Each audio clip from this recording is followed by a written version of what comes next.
Welcome to Storied Audio. Nicole had always believed that arguments revealed the truth about a relationship. Not the small, passing disagreements, but the kind that stretched late into the night, when patience wore thin and words came out sharper than intended. That night, sitting in the passenger seat with her hands clenched in her lap, she realized this wasn't just another argument. It was the end of something. "You never listen to me," her boyfriend snapped, his eyes fixed on the road. "I do listen," Nicole said, her voice trembling despite her effort to stay calm. "You just don't like what I have to say." The car filled with silence for a moment, heavy and suffocating.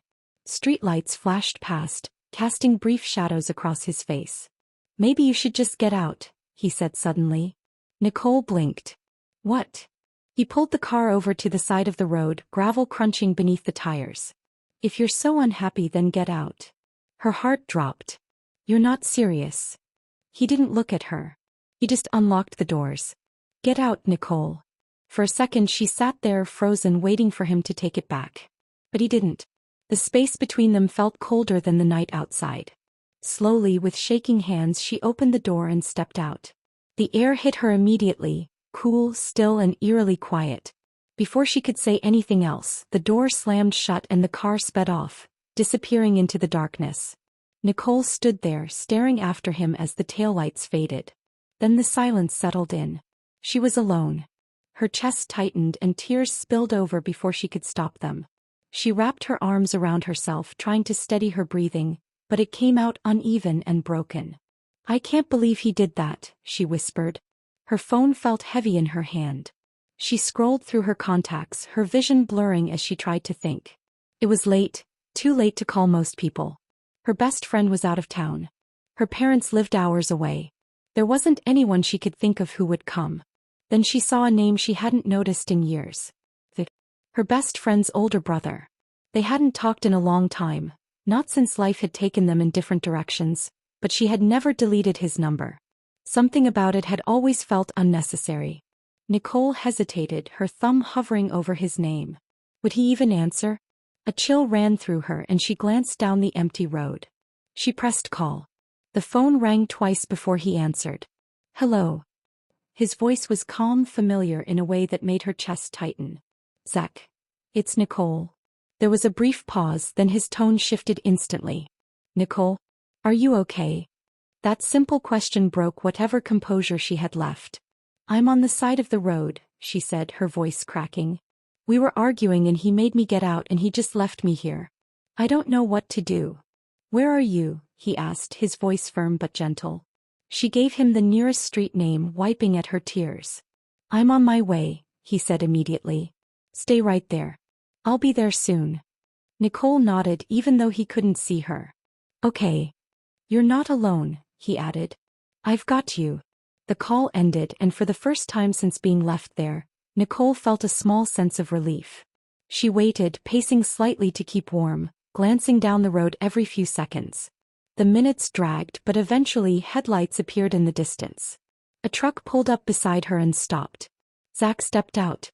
He looked older than she remembered, taller somehow, broader with a bit of stubble, but his eyes were the same. Warm, steady, concerned. "Hey," he said softly. Nicole didn't even realize she was crying again until he reached her. Without hesitation he pulled her into a hug. "It's okay," he said quietly. "You're safe now." She held on to him for a moment, letting herself breathe. Then he opened the passenger door of his truck. "Come on. Let's get you out of here." Nicole climbed in, her hands still trembling. As they drove, Zach glanced over at her. "Do you want to tell me what happened?" She nodded and explained everything. The argument, the tension that had been building the moment he told her to get out. Saying it out loud made it feel more real but also strangely lighter. Zach shook his head slightly. "You didn't deserve that. Not even close." Nicole stared out the window. "I don't feel safe going back to the apartment." "You don't have to," he said immediately. "You can stay with me." She looked at him, surprised. "Are you sure?" "Of course I am," he said. "No question." When they arrived at his house, he showed her to a guest room.